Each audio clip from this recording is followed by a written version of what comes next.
En Côte d'Ivoire, la tension politique monte à l'approche de l'élection présidentielle d'octobre 2025. Samedi 16 août, Laurent Gbagbo, leader du PPACI, a galvanisé des milliers de militants sur la place Figayo à Yopougon, clôturant sa tournée de proximité corps. Face à une foule enflammée, il a salué la marche conjointe du 9 août avec le PDCI, qualifiée de « gigantesque », mais a fermement condamné les propos xénophobes tenus ce jour-là. Répondez aux attaques sans citer d'ethnie ni d'origine, a-t-il insisté, appelant à l'unité nationale. Le procureur a d'ailleurs annoncé des poursuites contre les auteurs de ces discours.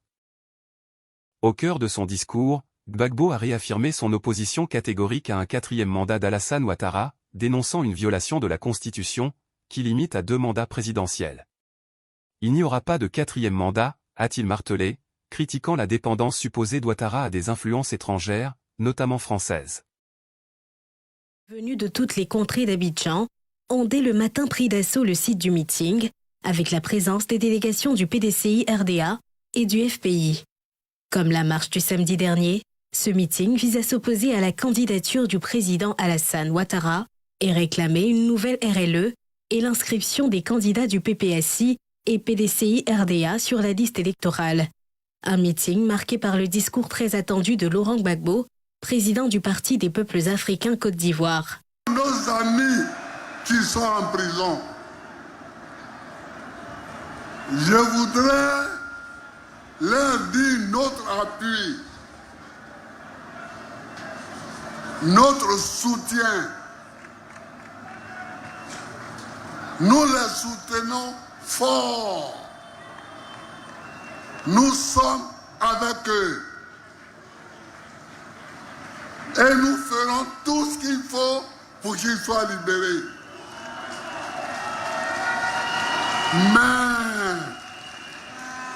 Mais, nous ne lâcherons pas le 4e mandat pour leur libération. À 10 semaines de l'élection présidentielle en Côte d'Ivoire, Laurent Gbagbo et Tidjane Thiam ne font pas partie des candidats dans le starting block, disqualifiés par des décisions de justice. Ces 2 leaders et leurs partisans crient à l'injustice et mutualisent leurs forces à travers un front commun dénommé « Trop, c'est trop ». Monsieur, analyse, réaction, j'imagine que vous avez scruté cette déclaration, cette sortie du président Laurent Gbagbo hier à Yopougon, à Place Figayo, face à ses militants. Analyse, réaction, on commence avec Dr Kamenan. Oui, M. Darasouba, il y a 2 points qui ont attiré notre attention. D'abord, le premier, c'est que dans sa forme, le kokoko, lorsqu'on entend dans la tradition ivoirienne, ça s'inscrit dans un rapport de demande de main, de nuptialité. Quand vous aimez une fille, vous partez voir ses parents, c'est le kokoko. Donc ici, dans cette image-là, le président Laurent Gbagbo, il apparaît comme celui qui non seulement était absent du territoire, qu'il arrive, et il se présente aux Ivoiriens, il fait une tournée pour présenter, donner sa vision, marquer sa présence sur son retour sur la scène politique à travers sa famille définie comme le PPACI. Et j'ai noté dans ce point-là une réunion de famille en griffe, une réunion de famille politique, à travers même le discours le style de langage qui est employé. Donc on a vu qu'en tant que père de sa famille, il a remis en griffe, en note, ce qu'il a trouvé comme étant dévalorisant. Il y a un discours qui avait été produit et dont ici, il y a le procureur même de la République qui avait attiré l'attention sur des discours à caractère xénophobe. Il a repris la parole pour dire qu'il n'a pas aimé ça et qu'il ne veut plus que ça se répète. Donc c'est un père qui met les points sur les i quand il n'apprécie pas un certain nombre de choses. Et puis, il a fait le point de son mandat à mi-parcours.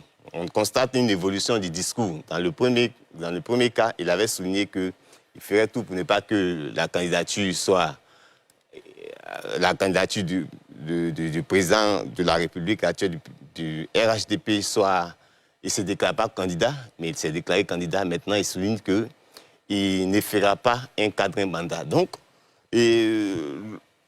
Laurent Gbagbo se construit comme cette barrière-là contre l'adversaire sérieux contre le RHDP. Mais pour terminer, ce qui a attiré mon attention, c'est la phrase qu'il a dite et il a demandé à ce que ses partisans le prennent comme slogan. Il dit « Quand on finit son travail, on s'en va ». Quand on finit son travail, on s'en va. Donc, dans sa conception, le candidat actuel du RHDP a fini son travail, lui, dans sa conception, donc il doit partir. Et dans sa conception, lui, il n'a pas encore fini son travail, donc son travail a été écouté par une prise de pouvoir. Donc, il s'attend à revenir, terminer le travail qu'il n'a pas achevé. Donc, nous, ça, en tant qu'observateurs, ça nous fait réapparaître la structure qui a participé à encadrer les élections présidentielles de 2010. Donc, où il y a des acteurs, une catégorie d'acteurs qui attendait une décision favorable à partir du fait politique. Donc ici, on n'a pas seulement un acteur, mais on a plusieurs acteurs qui sont en attente de cette décision d'exclusion. Et on a la question de la radicalisation des deux partis. C'est-à-dire que le parti au pouvoir a sa logique, et ça c'est normal, tout parti au pouvoir est inscrit dans une logique de conservation du pouvoir. Ça fait partie de l'essence même du parti politique, conquérir et assurer le pouvoir. Et on a une autre logique qui est dans la conquête. Et dans cette conquête-là, on constate que M. Laurent Gbagbo revient en griffe pour un match retour, moi, dans la conception, pour un match retour dans l'affrontement qu'il a vis-à-vis du PP et du RHDP. Mais il y a une dernière configuration qui intervient, c'est que le soutien majeur qui avait participé à élire le candidat du RDR en 2010 se retrouve aujourd'hui aux côtés du PPACI. Donc, ça met en évidence un fait qui, pour nous, contribue à créer ce que le professeur a défini comme le triangle de Berlin. C'est-à-dire quoi? C'est-à-dire que l'absence de crise, l'absence d'alternance due au fait que le processus électoral, dans son mode d'exécution, ne facilite pas les consensus. Très bien. Vous avez terminé? Docteur, très bien. Guillaume Bateau, c'est à vous. Oui, moi j'ai regardé de loin le meeting. D'abord sur la forme, notamment à gauche, parce que avant ce meeting, quand la direction du Front populaire ivoirien a annoncé qu'elle avait refusé une invitation du président Laurent Gbagbo, notamment à travers la personne du président Afi, beaucoup se sont pris à rêver d'une nouvelle dynamique à gauche. Ils ont même annoncé une rencontre entre le président Gbagbo et le président Afi.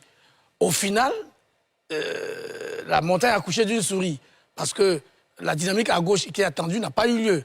Le président Gbagbo n'a même pas pris la peine de serrer la main à son ancien Premier ministre. Guillaume, là, vous faites une fixation sur le président du FPI. On demande de décrypter le discours de... Non, je vais venir au discours. Allez-y, allez-y. J'ai parlé de la forme d'abord. Il faut que... Mais il n'y avait pas que Pascal Afingui. Je viens. J'ai dit, dans la dynamique à gauche, beaucoup ont espéré, avec cette invitation, qu'on aurait, au sortir de ce rassemblement, une nouvelle dynamique unitaire à gauche.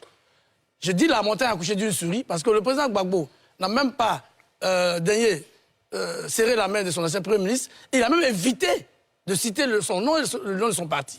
Puisqu'il a dit à la fin de son discours, je remercie le PDCI et les autres partis. Pour éviter même de citer le Front populaire ivoirien et son ancien Premier ministre. Donc, je vois aujourd'hui les débats qu'il y a sur les réseaux sociaux, la déception d'un certain nombre de militants qui croyaient naïvement que l'union aurait lieu à Yopougon, c'est raté. Maintenant, sur le discours. Le discours, le président Gbagbo a... Moi, j'ai eu deux marqueurs. Le premier marqueur, ce sont les rapports avec la France.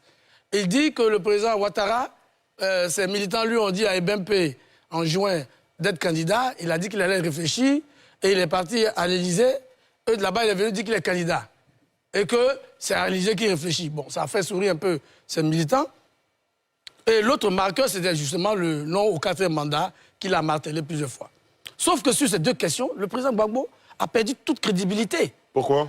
Sur les rapports avec la France, tout le monde sait qu'en 2000, au moment où il se bat avec le général Robert Guéhi, paix à son âme, pour accéder à la présidence de la République, dans la conférence de presse qu'il fait à son quartier général, vous verrez sur la photo, dans son dos, il y a Guy Laberty. Guy Laberty qui était à l'époque le monsieur Afrique du Parti socialiste français, proche donc de Lionel Jospin, le premier ministre français de l'époque, et de Charles Jocelyn, le ministre de la coopération française de l'époque. Et que Guy Laberty joue un rôle important dans... Et la France, bien entendu, joue un rôle important dans son accession au pouvoir. Mais plus grave, lui-même, le président Gbagbo dit dans le livre qu'il a écrit avec François Mattei qu'il a été obligé de donner 2 milliards au président Chirac pour faire sa campagne. Je ne veux même pas revenir sur tous les marchés de gré à gré qu'il a concédés aux entreprises françaises qu'elle était au pouvoir. Donc sur la question des rapports avec la France, je peux dire que le président Gbagbo n'a pas qualité aujourd'hui pour tenter de tourner en dérision la démarche du président Ouattara. Encore que rencontrer un chef d'État, il n'est pas dit que le président Ouattara et le président Macron ont parlé de sa candidature. Deuxièmement, sur le 4e mandat, le président Gbagbo dit qu'il s'oppose au 4e mandat sous prétexte que la Constitution de 2000 limitait les mandats à 2. Mais si on s'en tient à cela, lui-même il cherche un 3e mandat, puis il en a fait 2, de 2000 à 2010. Alors lui, il se sent capable de demander un 3e mandat et dit que le président Ouattara ne mérite pas un 4e mandat. Il y a une contradiction qui le décrédibilise. Donc sur ces 2 aspects fondamentaux de son discours, il n'a pas qualité. Parce que ce qu'il demande, si on notait à la Constitution de 2000, il ne serait pas aussi candidat parce qu'il y avait la limitation d'âge à 75 ans, qui a disparu avec la Constitution de 2016, ce qui lui permet aujourd'hui de venir de revendiquer une certaine candidature. Donc je pense que malheureusement, on s'attendait à, puisque c'était la clôture de ces meetings, et au moment où il nous reste quelques semaines avant, nous sommes aujourd'hui le 17, il reste 9 jours avant le dépôt des candidatures, on espérait qu'il ferait une ouverture vers un éventuel plan B ou vers une vraie union de l'opposition pour proposer un candidat unique, mais on n'a pas vu tout ça. On a plutôt vu des petites blagues, des petites causeries. Or, aujourd'hui, on n'est pas à l'heure des causeries. Professeur Nobou? Ben, moi, je voudrais apprécier cette activité sous 2 angles, au niveau organisationnel et au niveau des propos tenus. Au niveau organisationnel, je voudrais reconnaître ici que de 2016 ou 2015, où il y a eu les premiers meetings de l'opposition à Yopougon, où des cailloux sont venus de partout, blessant des gens, avec Sangaré Aboudraman, paix à son âme, feu Sangaré Aboudraman. Et à aujourd'hui, un meeting s'est tenu. Il n'y a pas eu à déplorer des blessés, ni de casse. Et c'est d'ailleurs à l'honneur des organisateurs et de ceux qui ont autorisé l'organisation de cette activité. Parlant donc de la préfecture d'Abidjan et de la mairie de Yopougon. Ceci dit, quand je finis d'encourager et de féliciter les organisateurs et les institutions étatiques qui ont permis cela, je reviens sur le discours. Mais personnellement, je ne suis pas dans la dynamique de bateau. Je pense que... C'est pour ça qu'on n'est pas assis sur le même banc. Allez-y, mais je suis sur une chaise, heureusement pour moi. Bon, allons-y. Alors, donc, je voulais dire que le président Gbagbo a invité beaucoup de personnes. Il a fait un courrier à M. Pascal Affi-N'Guessan, président du FPI, l'invitant à son meeting, qu'il ne l'ait pas félicité énormément. Saluer. Je pense que, s'il vous plaît, à mon avis, c'est pas un problème. Et les choses vont se mettre. C'est un groupe qui s'est disloqué. Même votre propre femme avec qui vous êtes en palabre du jour au lendemain, vous ne vous parlez pas comme ça. Donc je pense que progressivement, je ne pense pas, comme vous le pensez, que la montagne a accouché d'une souris, mais progressivement, les choses, certainement, je ne suis pas militant du PPACI, mais je crois que certainement les choses vont se mettre en ordre. Concernant le discours, je pense que, vous voyez, lorsqu'on parle de crise, on a l'impression que le mot crise, ce n'est pas un affrontement, ce n'est pas ce que nous voulons dire. Mais vous voyez l'interprétation de notre Constitution. Quand le président Gbagbo dit il ne fera pas un 4e mandat, il n'y aura pas un 4e mandat, lui il se base sur l'interprétation de la loi qu'il a. Et de l'autre côté, ça dit qu'il faut que nous arrivions à un moment à ce que le juge puisse dire le droit. Il a fini. S'il vous plaît. Puisse dire le droit et lire la loi pour que les gens comprennent comme ça doit. Quand je dis, c'est parce qu'on est dans une crise qu'on ne fait pas confiance à la lecture du, comment on appelle, du juge. Et c'est ce que je m'évertue à dire depuis. Et donc, l'interprétation de la Constitution et ce que les gens disent, les acteurs politiques eux-mêmes, chaque matin, chacun vient faire son interprétation pendant que le juge dit le droit et chacun en fait une autre interprétation.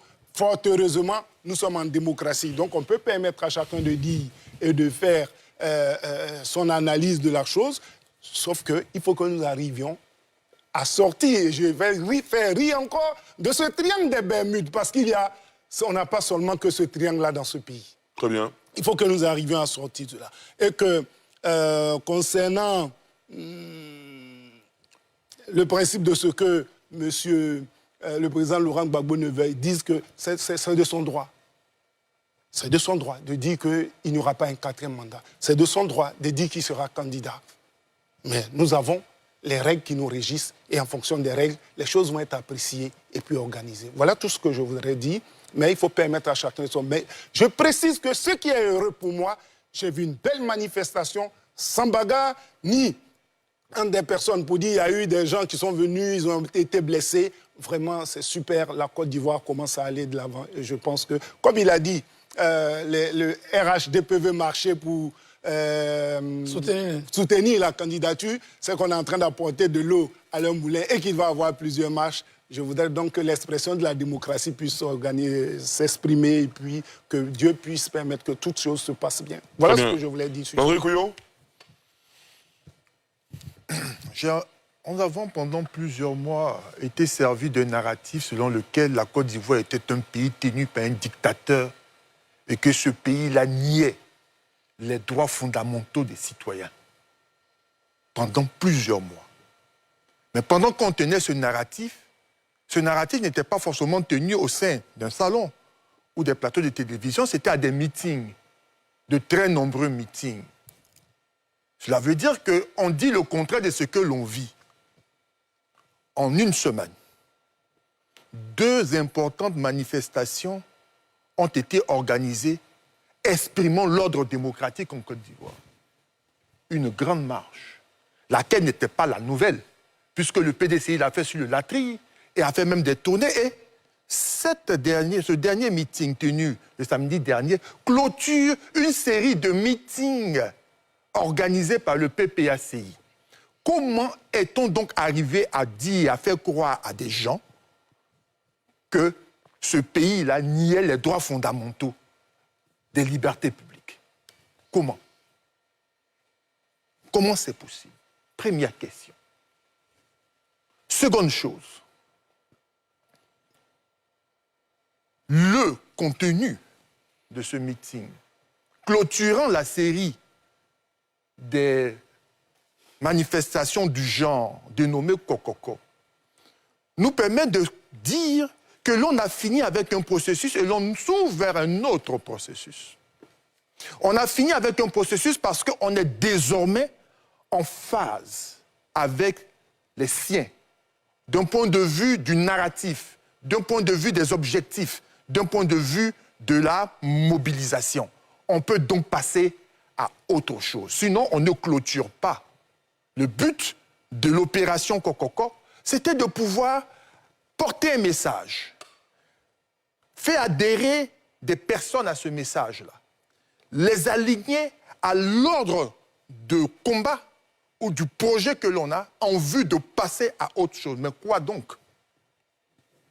Laurent Gbagbo, ou le président Laurent Gbagbo, en s'exprimant devant ses militants et sympathisants, n'a pas manqué de les rappeler à l'ordre. Mais cependant, il va falloir regarder ça de très près, parce que pour moi, c'est très important.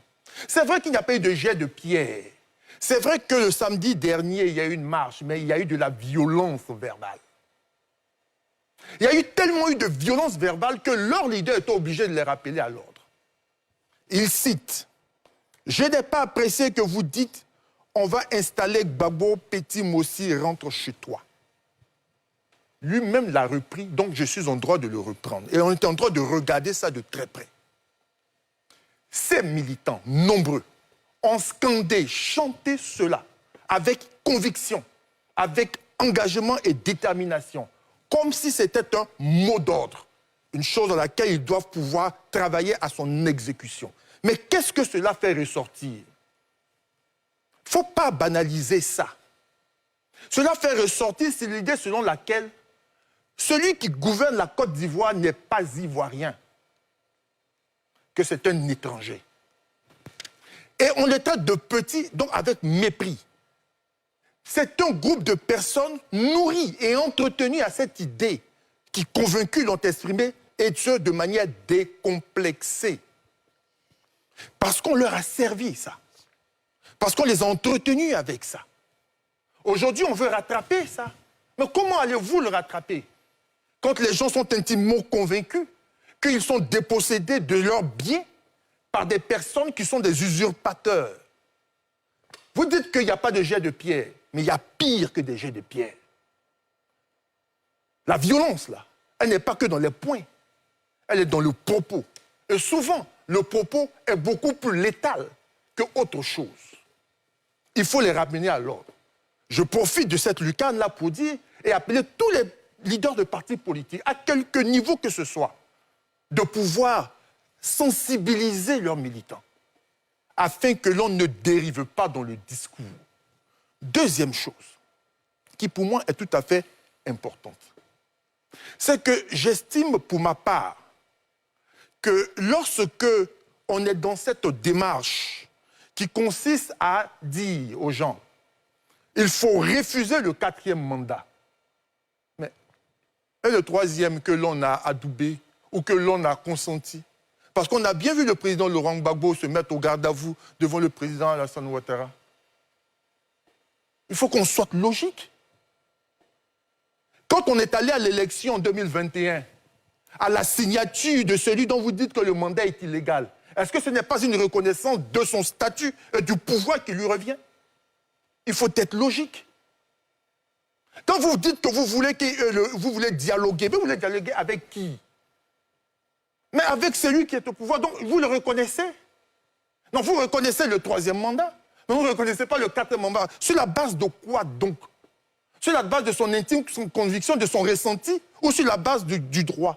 On nous demande que le droit soit dit, mais il y a un seul organe dans notre République, une seule institution, qui a mandat de pouvoir interpréter la loi constitutionnelle.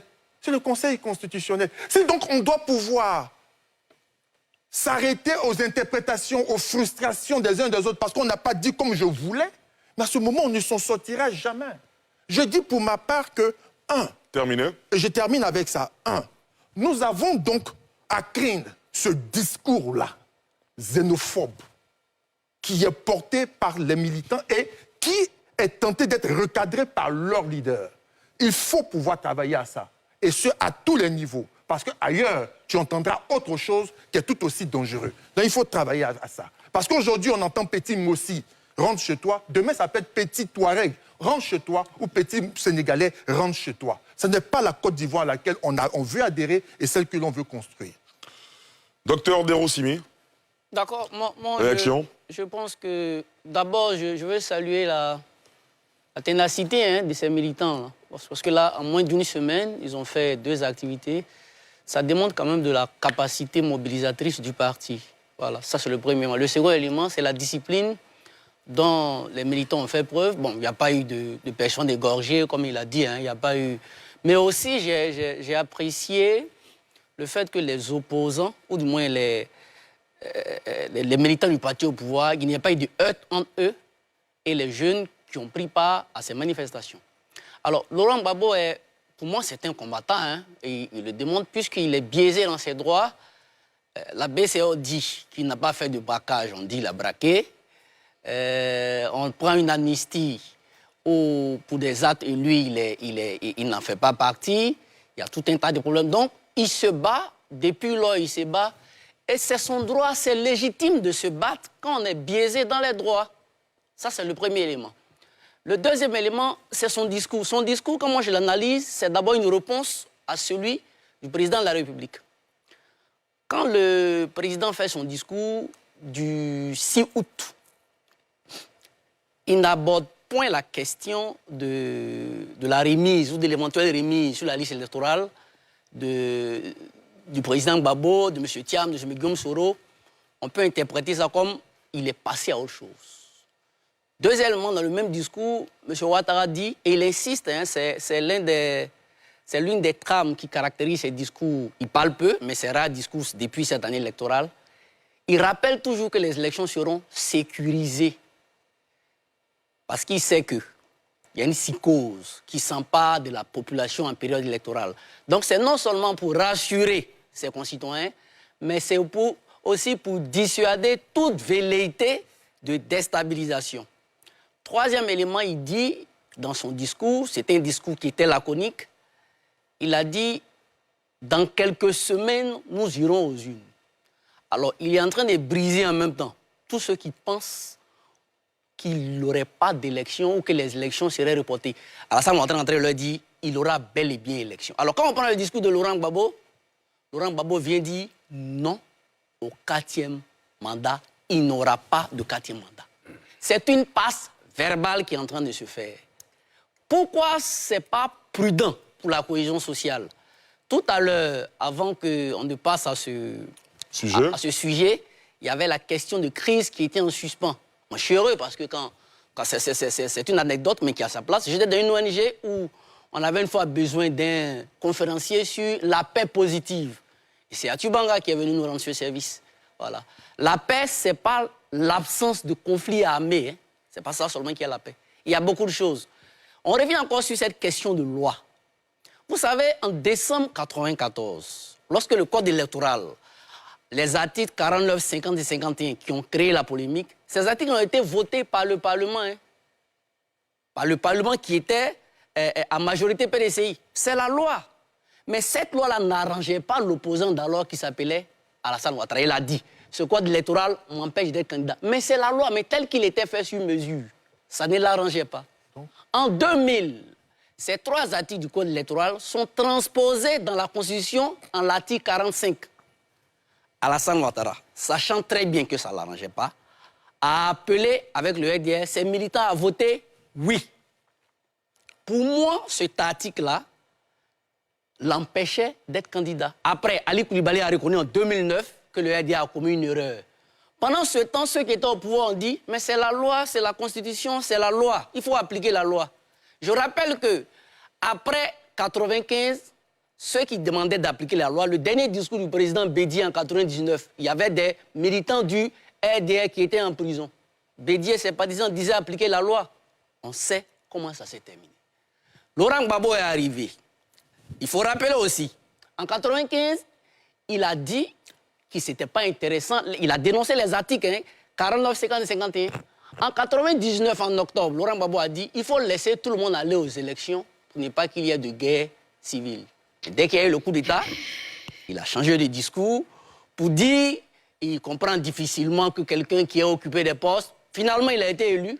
Quand il a été élu, il y a eu le forum du 22 janvier à Yamoussoukro. Après, c'était tout un pas de course pour que Alassane Ouattara. Mais les gens d'alors disaient que c'était la loi. On sait comment c'est fini. Aujourd'hui, Laurent Gbagbo, Thiam et tous ceux qu'on connaît sont déchus de plusieurs droits. Pour moi, il y a un 4e mandat dont le seul fondement est le Conseil constitutionnel a dit. On est en train de nous dire que c'est la loi.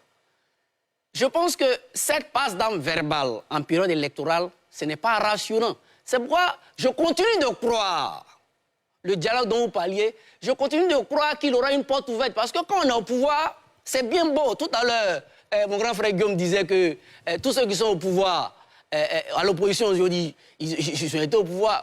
Idem, hein, pour ceux qui sont au pouvoir, ils ont été aussi à l'opposition. Donc il serait intéressant de rassembler. Laurent Gbagbo, il est dans ses droits. C'est vrai qu'il y a eu un changement, mais il est biaisé, il est dans ses droits. Moi, je ne mésestime pas l'opposition. Hein. Je ne suis pas pour la prophétie chaotique, mais tout est encore possible. Et ce Laurent Gbagbo, c'est une histoire, il n'a peur de rien, il dit toujours ce qu'il pense. Hier, il avait l'air un peu modéré, mais est-ce qu'on n'est pas en train de pousser l'opposition à bout? Est-ce que ça présage des élections calmes? Parce que quand des gens sentent leur leader exclu, il faut revenir sur le mot, l'exclusion, c'est quand on crée des artifices juridiques pour écarter des candidats, parce qu'on veut nous donner des définitions des exclusions pour dire quand c'est l'exclusion, c'est un autre camp, c'est pas d'autre camp.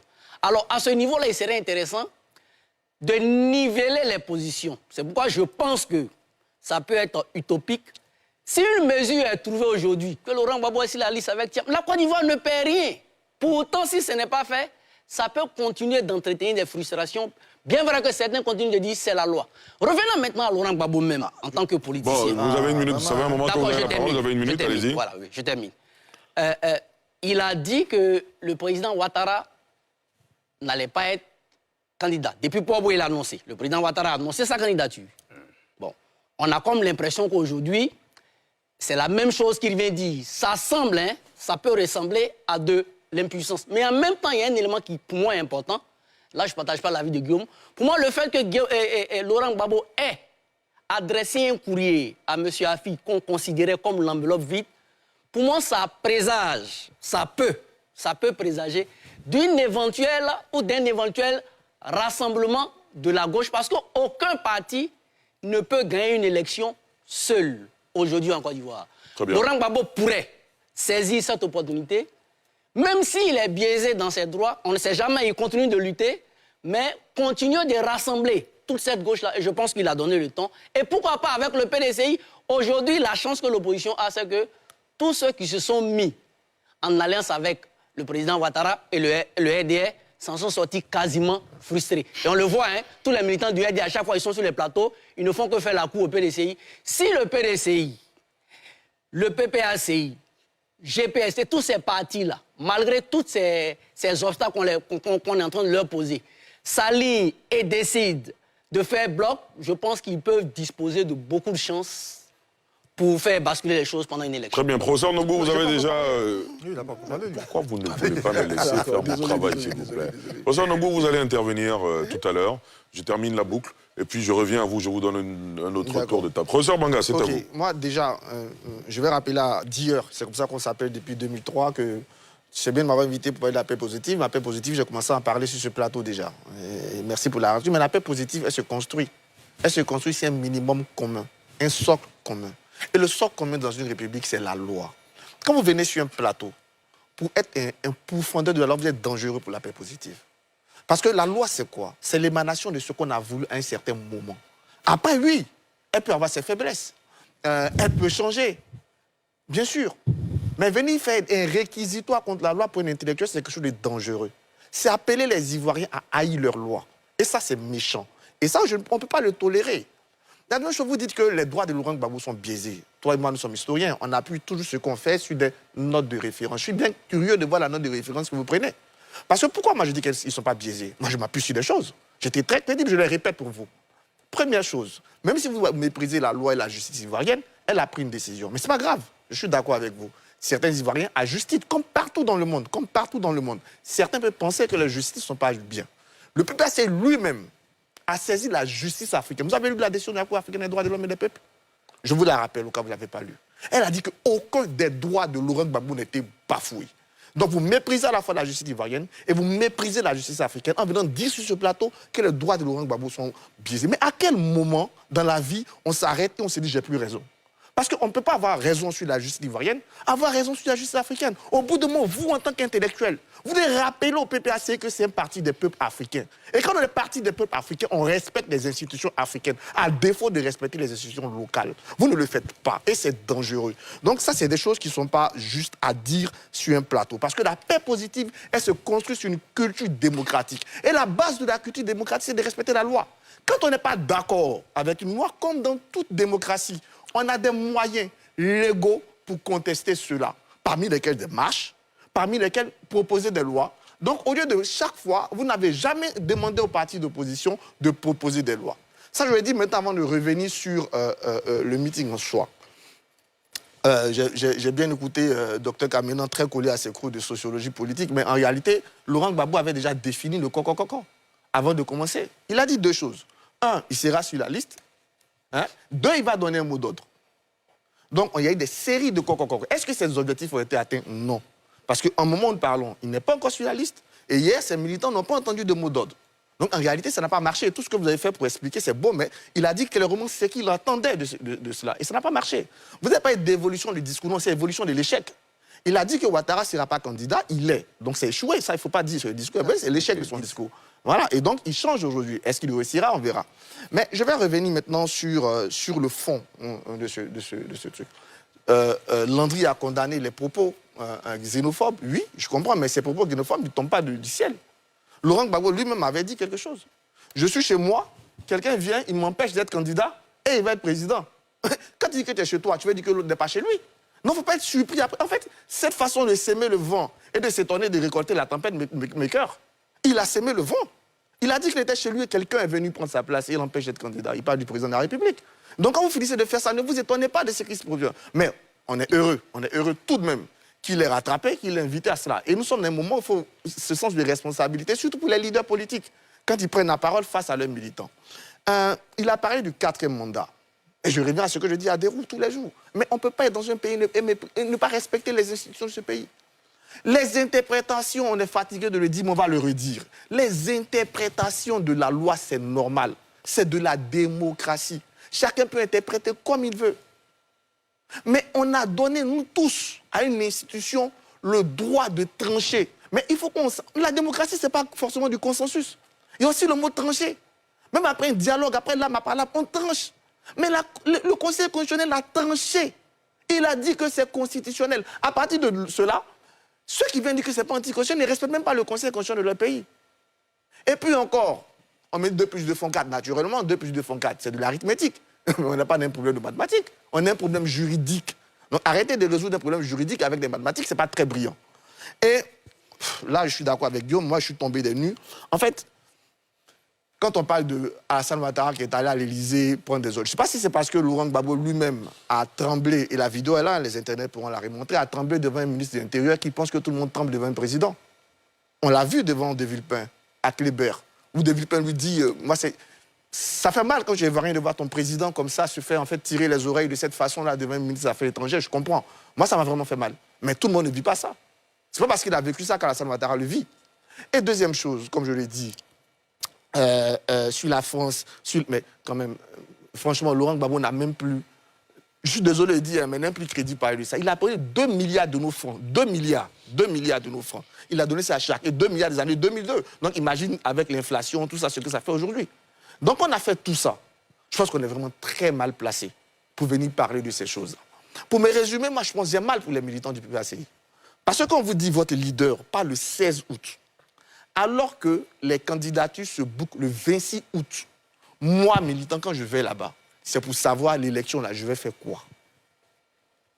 L'élection, les candidatures là, ça se boucle le 26 août.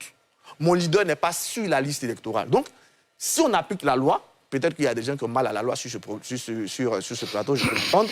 Mais si on applique la loi, mon leader ne va pas participer à l'élection. Et donc, moi, je ne veux pas participer à l'élection. Moi, je pense que, honnêtement, quand moi j'ai entendu que Laurent Gbagbo prenait la parole le 16 août, c'était pour avoir une démarche claire. Que va faire le PPACI avant le 26 août? Qu'est-ce que le PPACI et Laurent Gbagbo font pour participer à l'élection? C'est ça la question. Mais cette question n'a pas été répondue. Donc finalement, l'ensemble de ces cocons a été bien pour mobiliser les militants. C'était bien pour montrer la dynamique qu'on peut avoir au sein du PPACI. C'était même bien pour renforcer l'alliance de cette opposition radicale. Parce qu'aujourd'hui, il y a 2 oppositions en Côte d'Ivoire. Il y a une opposition radicale qui ne veut pas accepter les règles, qui compte donc sur la crise, ce qu'on entend ici, crise, tension, chienlit, tout ça, pour faire bouger les choses. Mais à côté, il y a quand même une opposition responsable dont on ne parle pas beaucoup. Comparé des gens qui aujourd'hui se préparent à aller aux élections. Je viens d'apprendre que Billon, par exemple, a terminé ses parrainages. J'ai parlé avec Assali la semaine passée qui m'a dit aussi qu'il a terminé. On voit Simone Gbagbo, on voit Don Melo, des gens qui veulent aller aux élections, qui veulent proposer aux Ivoiriens quelque chose d'autre. Parce que tous les Ivoiriens ne sont pas d'accord avec Alassane Ouattara. Il y en a d'autres qui veulent une alternative à Alassane Ouattara. Mais il ne faut pas les mettre en prison. Il faut leur donner cette alternative-là. Et malheureusement, le mieux placé ou les mieux placés pour donner cette alternative, ils sont radicalisés. Ils comptent aujourd'hui sur quoi? Ils comptent sur la bagarre, ils comptent sur l'insurrection, ils comptent sur la crise, ils comptent sur la tension. Donc cette opposition radicale, Aujourd'hui, il faut quand même qu'elle trouve le moment, le moyen de ne pas mettre la Côte d'Ivoire en danger. Et de se dire que la vraie alternative, c'est dans les urnes. Et comment elle fait, elle, pour participer aux urnes. Très bien. Nous allons marquer une courte pause et revenir. Vous allez réagir tout à l'heure, professeur Yassine Nogbou, Guillaume Bateau, docteur Dero Simi et Landry Couillot, juste après cette courte pause.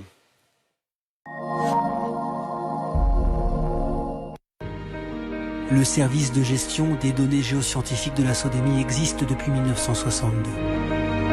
Grâce au travail des femmes et des hommes de la SODEMI et grâce à un matériel de pointe. Chaque année, plus de 160 compagnies dans le domaine minier sollicitent ce service.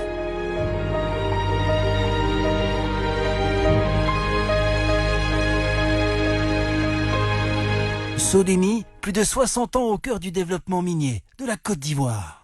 Lui, c'est le boss du game. Chez lui, pas de place pour le hasard. C'est le quadranosaure qui mange à table avec ma voix. Chez moi, stratégie, calcul, vision de jeu, c'est toujours bien fait. Puis tu connais, les équipes fortes du moment, nombre de cartons jaunes, GG en pro, je ne parie jamais en Gawaya. Et ça se passe ici. Plus 1000 événements par jour. Des mises à chaque instant. Des 1x Freebets, des hyper bonus et des moments chocs pour supporter et vibrer. Chez 1xBet, les vrais pros connaissent le game. Avec 1xBet, c'est toujours bien fait. 1xBet, site de paris sportifs en ligne, 100% fiable. Offre spéciale, Jar Industrie à vous couper le souffle. Des logements confortables, moins chers, livrés clé en main. Offrez-vous une villa 3 pièces à partir de 15 millions ou une villa 4 pièces à partir de 20 millions.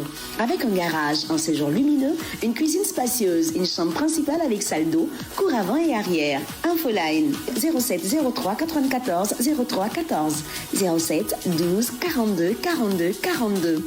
Jar Industrie Côte d'Ivoire, bâtissons ensemble le cadre de vos plus belles histoires de vie. Le bonheur d'une nouvelle vie qui débute. Heureusement que j'ai cotisé pour mon congé maternité.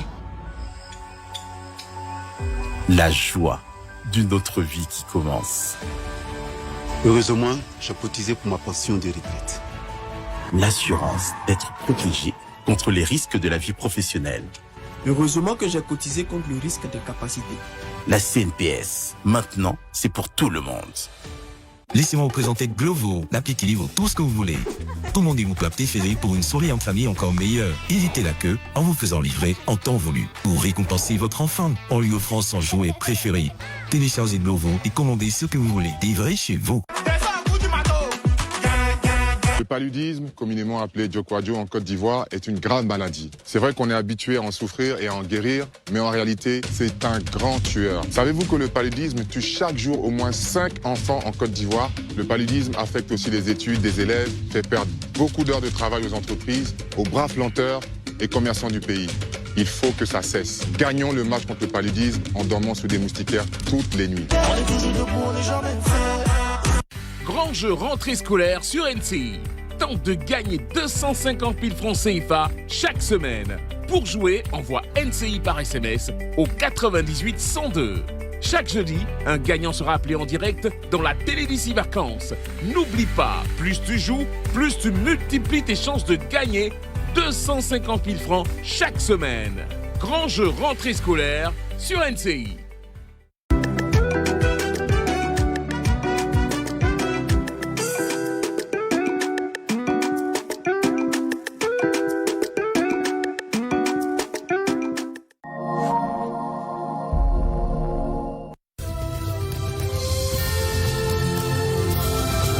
Autonome d'Abidjan, une référence internationale. Cette émission vous a été présentée par la SODEMI, la porte d'entrée du secteur minier ivoirien. De retour sur le plateau de NCI 360, merci d'être toujours aussi nombreux à nous suivre sur NCI et sur Radio Nostalgie. Merci de votre fidélité à NCI 360. Nous abordons à présent, messieurs, le dernier virage de cette émission. Alors, avant la pause, professeur Yassine Nogbou, vous voulez réagir? Oui, Ali, je voulais dire que les différents pôles, les deux pôles en présence aujourd'hui sur l'échiquier qui veulent le pouvoir sont tellement sûrs de leur affaire que chacun parle sans faiblir, sans se dire qu'il faut mettre un bémol. Cela me renvoie à un mythe un pays Akan, de cet oiseau que les Akans appellent le bobo coco. Je prends cette expression. Cet oiseau dit un jour que le jour qu'il arrivait à perdre sa mère, il allait creuser le tronc de l'arbre et l'y enterrer.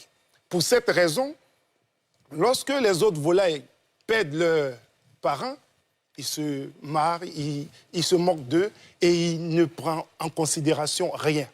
Malheureusement pour lui, le jour où sa mère vient à mourir, il a le bec enflé. Il n'arrive pas à enterrer sa mère dans le tronc de l'arbre. Dame Nature a ses réalités et à ce qu'elle nous impose. Chacun de nous doit penser à ce que nous voulons pour la Côte d'Ivoire avec toutes les difficultés que nous avons. Je voudrais m'arrêter là pour ce dernier tour et ne plus rien dire. D'accord, très bien. Guillaume Bateau? Oui, moi, j'aime toujours les gens optimistes. Parce que moi-même, je suis optimiste de nature. Et j'admire l'optimisme du docteur Simi concernant une hypothétique union de la gauche qui se ferait, dont le président Gbagbo serait le moteur. Mais, docteur, reconnaissez que, quand même, le temps a beaucoup passé. Alors, je ne vais pas revenir sur toutes les querelles créées par le président Gbagbo pour justement liquider cette gauche, mais prenons le cas de samedi dernier. Vous invitez un de vos camarades, votre ancien Premier ministre de Sucre, avec qui vous êtes en froid depuis longtemps, par votre faute. Vous lui écrivez un courrier. Vous arrivez, je peux comprendre que le protocole ne vous permet pas de serrer la main à tous ceux qui sont là, alors encore que ce geste aurait été un signal fort pour l'opinion. Mais quand vous prenez la parole pour remercier les partis pour qu'ils sont là, et que vous dites « je remercie le PDCI et les autres partis », sans prendre la peine de dire « je remercie », ça aurait coûté quoi au président Gbagbo? Peut-être quelques secondes. Je remercie le PDCI, le FPI, nos amis Bonic, Laverick, Soula. Il aurait pu les remercier. Mais vous dites que c'est pas important. Il faut être sérieux. C'est important, c'est même grave. Parce que nous sommes, il faut le rappeler, nous sommes à presque 2 mois d'élection présidentielle. S'il y a une alternative à construire à gauche, M. Melo, qui s'est fait injurier comme pas possible, parce que simplement il a dit qu'il faut des candidatures de précaution, lui au moins, il est allé voir Simone, il est allé voir Charles. Quand je dis Simone Gbagbo et Charles Blé Goudé, c'est ça qu'on appelle une dynamique pour pouvoir discuter. Mais tous ceux qui peuvent demain constituer ces camarades avec qui ils vont discuter, ils sont voués aux gémonies. Mais comment aujourd'hui on peut sérieusement envisager, comme vous le faites, de dire que l'opposition va se réunir derrière un candidat et qu'on vilipende Charles Blé Goudé du COGEP et qu'on vilipende Simone Évêque Gbagbo, qu'on injurie Awadon Melo, qui est aujourd'hui l'un des candidats créés à gauche? Non, il ne faut pas rêver.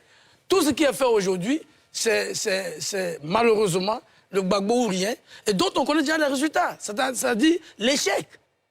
Arthur est revenu sur les nombreux échecs auxquels on a assisté. On a dit que Ouattara ne serait pas candidat. Il est candidat. On dit qu'il ne va pas le quatrième mandat. Alors qu'on sait très bien que le Conseil constitutionnel ne va pas se dédier et que le président Ouattara va avoir ses parrainages et certainement sera candidat. Et que s'il est candidat et qu'il n'y a pas de candidat en face, il va gagner l'élection présidentielle. Alors, sinon, comment on peut espérer, en traitant ses camarades de cette façon-là, la police, ce n'est pas la magie, même s'il y a des surprises, mais ce n'est pas la loterie non plus. Très bien. Docteur Kamenan? Oui, je voudrais juste réagir sur un fait que a soulevé Landry. Allez-y. Mais avant, d'abord la question de l'échec par rapport au processus du Coco, ça dépend de qui le dit. Dans la conception de Laurent Gbagbo, je ne pense pas qu'il voit ça comme un échec. Dans sa conception, je ne vois pas... Voilà. Oui, bien sûr. Voilà, laissez le docteur Kamenan, allez-y. Celui qui le dit, ça n'engage que lui. Et j'ai beaucoup apprécié la façon dont vous avez présenté la question de l'exclusion et des propos. Mais je note que c'est ce qui fait partie de la structure qui a déstabilisé cette nation. Et aujourd'hui, nous sommes à une élection très importante, l'élection dans le processus de la désignation du président de la République pour les 5 ans à venir. Et on se retrouve à un carrefour où on a 2 acteurs majeurs. 2 acteurs qui se sont affrontés en 2010 et qui reviennent sur la scène politique en 2025. Ce n'est pas quelque chose à négliger. de part et d'autre, on entend des discours à caractère xénophobe. Du camp présidentiel comme du camp de l'opposition marquée par cette position radicale des Gbagbo-Oyen, on entend ces discours d'exclusion à caractère xénophobe. La Côte d'Ivoire est assise actuellement, je ne dirais pas, ce n'est pas dans le sens de mépriser ces sentiments de frustration qui sont, mais ça traduit des sentiments de tension. C'est quelque chose qu'il ne faut pas occulter.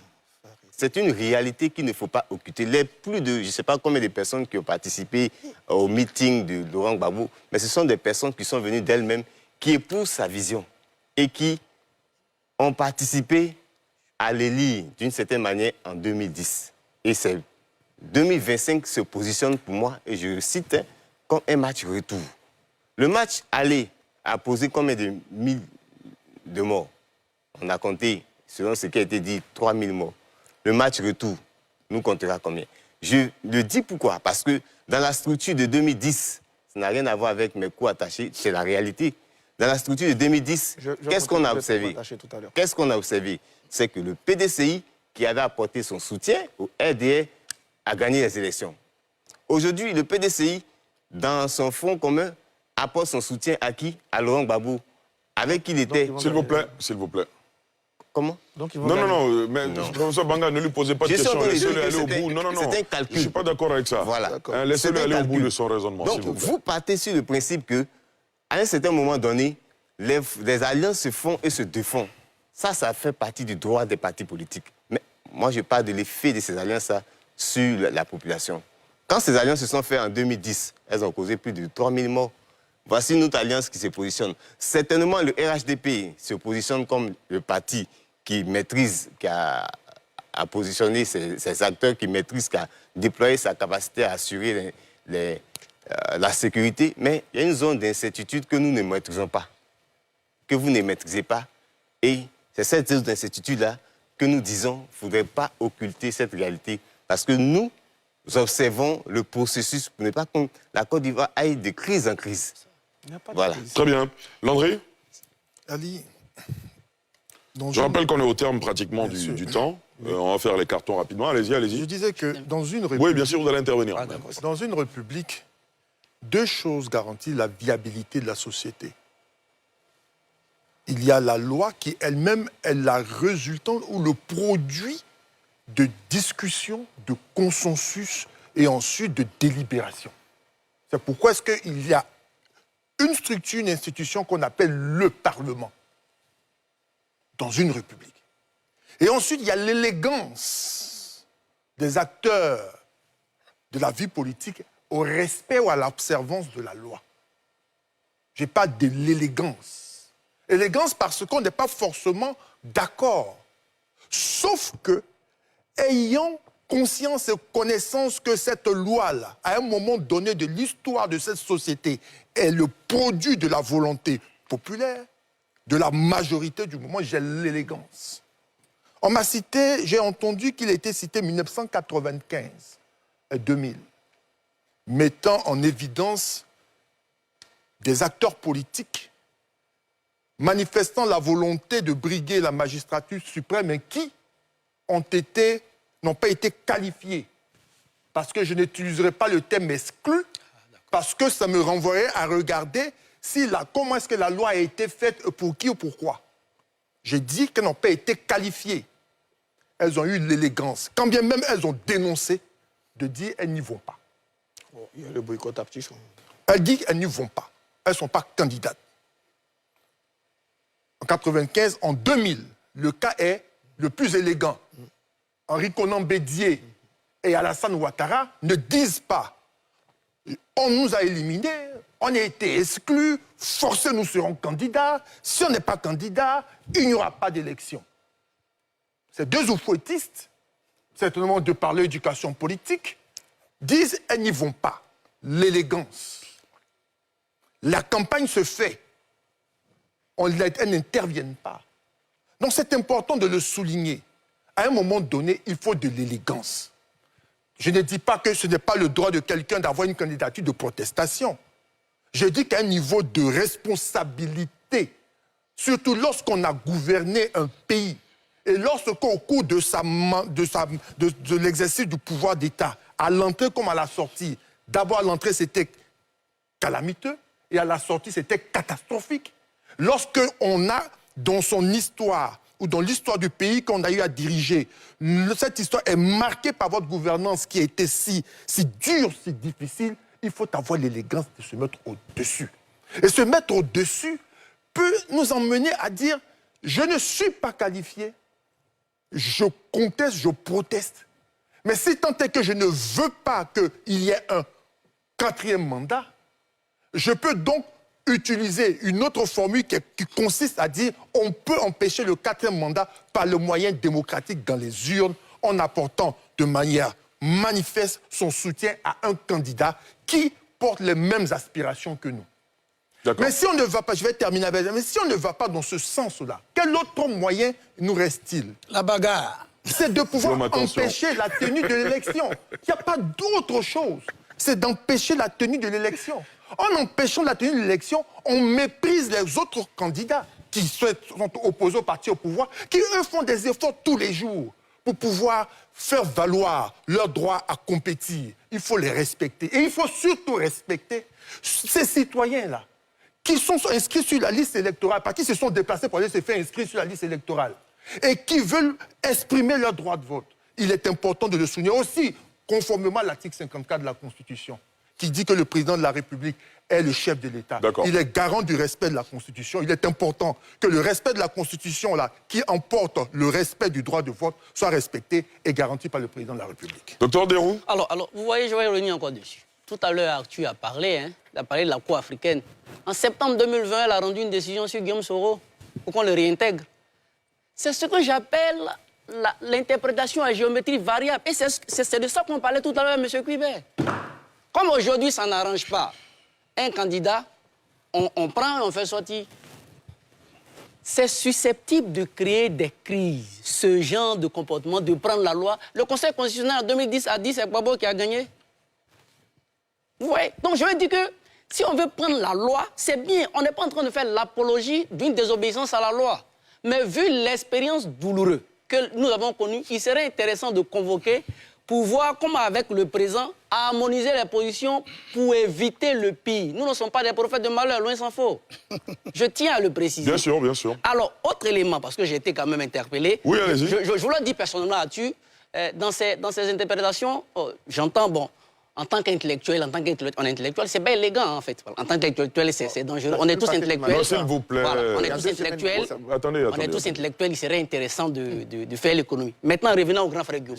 Vous savez, quand le président Gbagbo est revenu je sais pas, de la Haye, voilà, quand il est revenu, il y avait une guerre, des pics interposés entre ses partisans et ceux de Charles Blé Goudé. Mais quand il a lancé l'appel de Benoît, le 14 juillet 2024, je pense qu'en août, une délégation dirigée par Dano Didier est allée personnellement voir Charles Blé Goudé. Je dis, en politique, il y a la réalité qui interpelle. Pour moi, cette réalité-là, la gauche va y faire face lorsque la liste définitive du Conseil constitutionnel par rapport au candidat retenu sera prononcée. Si cette liste, voilà, quand ça va arriver, tout est possible. Tout est possible. Et je termine pour dire, mon avis sur Laurent Gbagbo, tout le monde le connaît. Ça, c'est mon avis personnel, mais ce n'est pas la loi. Laurent Gbagbo, pour moi, lui, Alassane Ouattara, ils sont âgés, ils doivent se retirer. Mais on dit, la loi leur dit. Mais Laurent Gbagbo, pour moi, il est brisé. Ça, on n'a pas besoin. Quelqu'un qui n'est pas jugé par une juridiction qui doit le juger. On a entendu dernièrement, le procureur le dit, que des ministres en fonction. Voilà, c'est de cette même loi-là qu'on parle.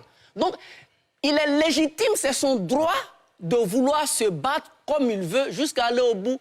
Mais j'estime qu'il est biaisé dans ses lois et c'est des faits. Sinon, personnellement, je pense qu'il doit se retirer. Mais s'il veut, ça c'est mon avis en tant qu'observateur, s'il veut, voilà, il peut aller jusqu'où il veut, il peut faire ce qu'il a envie de faire.